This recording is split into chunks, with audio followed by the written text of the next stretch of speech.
بتایا یہ جمعے کے دن چلتے پھرتے، پیر صاحب یہ جمعے کے دن چلتے پھرتے، حافظ صاحب روز جمعے کا ہو، کوئی دن بھی ہو، جمعے والے دن چلتے پھرتے اٹھتے بیٹھتے 313 مرتبہ باوضو حالت کے اندر 313 مرتبہ آپ نے یہ وظیفہ پڑھنا ہے. اتنا مجرب ہے اس وظیفے کی برکت سے. بندہ کہتا ہے مجھے نہیں پتا کہاں کہاں سے دولت آتی ہے، پیسہ آتا ہے، معلوم نہیں.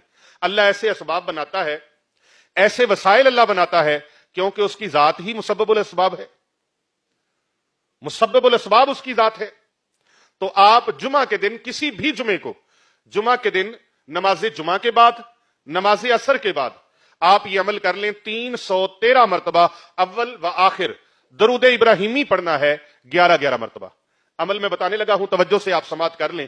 اور اس کو باوضو حالت میں پھر بتا رہا ہوں، باوضو حالت میں کامل وضو کے ساتھ آپ نے یہ وظیفہ کرنا ہے. آپ کا لباس خوشبو سے معطر ہو، خوشبو سے معطر ہو. 313 سے نہ ایک زیادہ نہ ایک کم، 313 مرتبہ.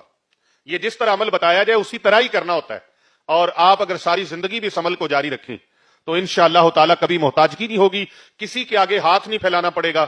اللہ رب العزت اپنے غیب کے خزانوں سے ایسی مدد فرمائے گا کہ آپ کو کبھی کسی کے سامنے بھکاری بن کے ہاتھ نہیں پھیلانے پڑیں گے. بس اللہ رب العزت کی عطا سے ہر ضرورت پوری ہو جایا کرے گی. آپ یہ چاہتے ہیں آپ ایسا ہو جائے تو پھر اسی جمعہ سے آپ اس عمل کو شروع کر لیں. 313 مرتبہ المسبب الاسباب، المسبب الاسباب، المسبب الاسباب، المسبب الاسباب. 313 مرتبہ آپ نے یہ پڑھنا ہے اور اول و آخر 11 مرتبہ درود ابراہیمی آپ نے پڑھنا ہے. یہ عمل آپ کریں انشاءاللہ تعالی کامیابیاں آپ کے قدم چومیں گی، رزق روزی کی کمی نہیں رہے گی. یہ اس بزرگ جن کا بتایا ہوا وظیفہ ہے، بڑا مجرب ہے، میں نے آزمایا ہے، کمی کوئی نہیں رہی. یہ بزرگ جن اللہ کا ولی تھا، یہ کوئی عام نہیں تھا، اللہ کا ولی تھا جس نے عطا کیا. اس وظیفے کی سب کو اجازت ہے.